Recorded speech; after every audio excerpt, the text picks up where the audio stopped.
In this lesson, we will walk through the optional test problem for nTop Core, which asks you to create a torus with a radius of 10 millimeters, a torus radius of 4 millimeters with its center at 10 millimeters, then asks you to translate the object 40 millimeters along the positive y direction, convert that to a mesh with a tolerance of 1 millimeter, and export.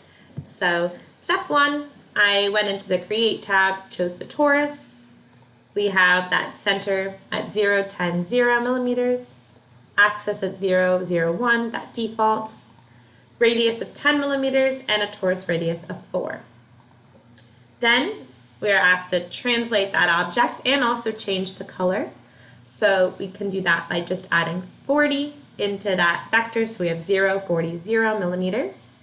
And if I go into the block details, we can change the display color to anything you want. I chose pink.